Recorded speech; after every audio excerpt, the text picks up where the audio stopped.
U.S. consumers raised their optimism about the economy in February to cap off what was a week that offered investors a complicated picture. For more on the outlook on the economy, let's now welcome in Gus Faucher, PNC chief economist. Gus, you are just the man I want to talk to today, Gus, because I'm trying to make sense of this economic data, and I know our viewers are as well.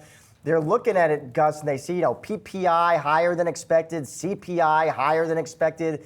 Retail sales were weak, Gus. How do you make sense of this data? Should we be getting worried about stagflation here, Gus? I don't think so. I think that the CPI and PPI numbers came in a little hot for January, but the trend has definitely been for a slowing. I think that we'll continue to see housing inflation in particular slower, weaker rents make their way into the CPI numbers with a lag. So I'm expecting that to start to show up later this year. And then the consumer fundamentals continue to look very good. The job market is good. Wage growth is solid.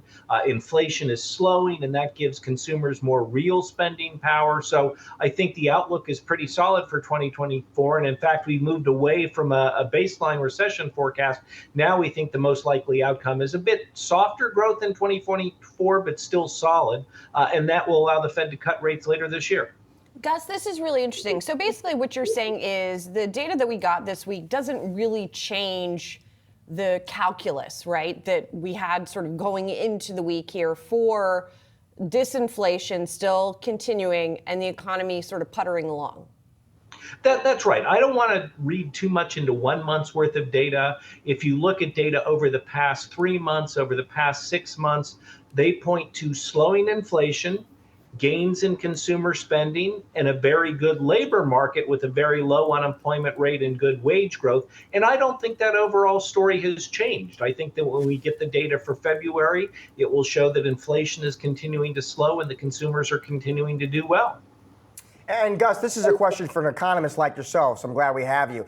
When we look at PPI and CPI, Gus, what does that potentially tell us about what PCE is going to say? Because that, of course, is the Fed's preferred inflation gauge. That's right. I think that PCE tends to run a bit slower than CPI. That being said, if we had an increase in CPI for the month, I'd expect to see an acceleration in PCE inflation over the month. But again, I think the longer term trend is for lower inflation. If we look at the last 6 months of the core PCE, which is what the Fed is focused on, that's actually been slightly below their 2% objective when you annualize it. So maybe it ticks up a little bit in January, but I think by the time we get the February data in March, it will show that inflation is continuing to soften and that it looks like we'll hit that Fed 2% inflation objective sometime late in 2024. So if we're not hitting that objective until late in 2024, I mean, we did hear Mary Daly say today the Fed should not wait until we get there. They should start cutting before then. So what does your timeline look like? I would expect to see the Fed start to cutting the Fed funds rate sometime in May of this year, and then 4 25 basis point rate cuts over the course of 2024.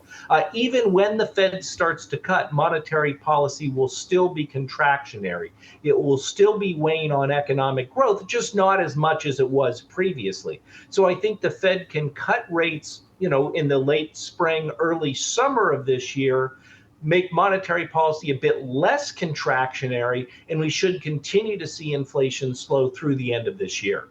And Gus, correct me if I'm wrong, but it sounds like you're in that soft landing camp, Gus, then for 2024. And if that's the case, what would be some of the downside risks to that call? So we have moved over the past few months. We've moved from a weak recession to soft landing. Some of the risks I think are from the geopolitical situation. So conflict in the Middle East, shipping problems there, that pushes inflation higher. That means that the Fed can't cut, or the Fed actually needs to increase rates.